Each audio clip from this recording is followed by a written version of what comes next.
We started with the Lego story where the knobbles on the pieces of Lego launched our human movement, and we put them in the box, enabling us to connect many shapes to many other shapes, creating the potential for complex movement innate in us all. And we come to the end having gone through the 6 non-negotiables.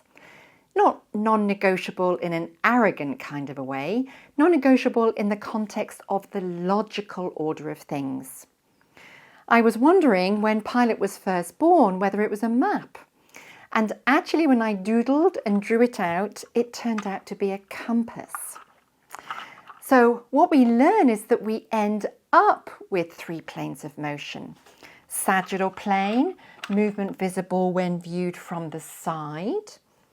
Frontal plane, movement visible when viewed from the baseline of a tennis court. And transverse plane, rotations, fully visible from the bird's eye view looking from above. All, got my hands full here, described in my book.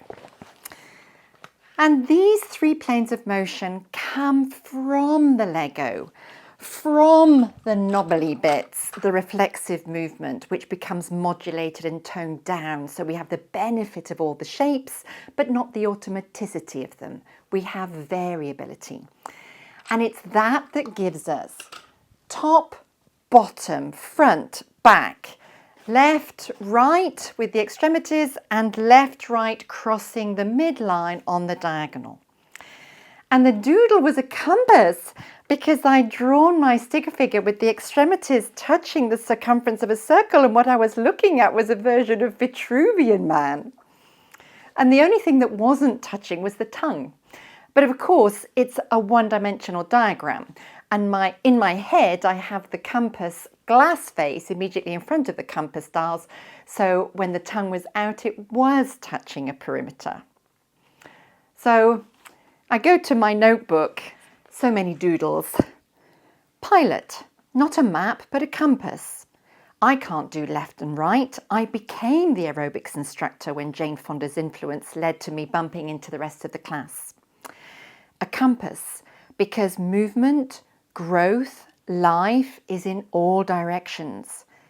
The compass, my life in the RAF, gives us an idea about direction. Which way do we need to go?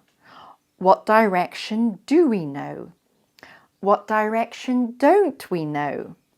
Direction gives us purpose. We can explore the direction that makes sense in the context of the moment and make adjustments along the way. And to find our way in, we need to zoom out. No point in getting the magnifying glass out to find the chink in the armour or the crack that lets the light in when the door is there to open if you stand back far enough to be able to see it.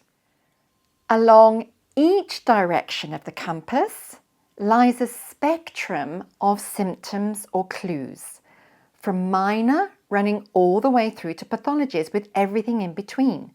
It's the same direction, the same lie of the land, just different intensities.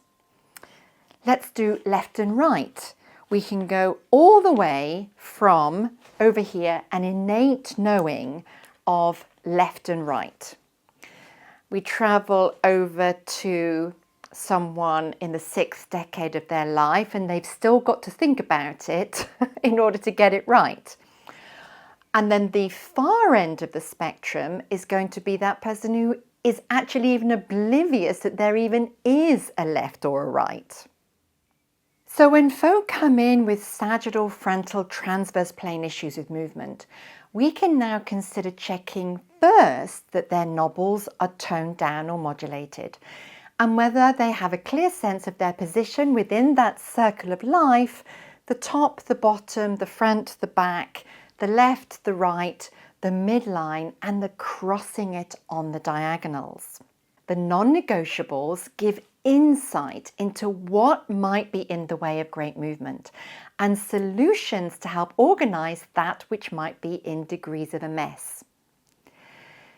It's a start, and I feel it's a good start. It's what I do day in and day out because I learned that if I didn't check and there was something in the way, results were muted. Not what I expected.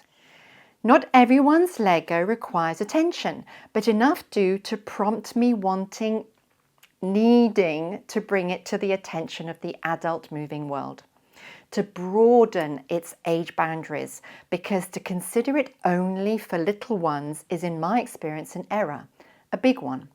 If I thought it was a small error, I wouldn't have bothered creating this material. I feel I've aged 10 years in putting it all together. But to not create Pilot turned out to be not an option. Whilst today's society rewards specialization, it limits our ability to see the whole picture. Back to my notebook. Is that knee problem a tight foot with reactive soles rather than receptive soles?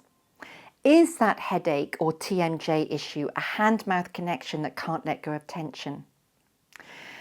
Is that tilted shoulder line another hand-mouth connection or a lack of communication between the shoulder and hip girdles?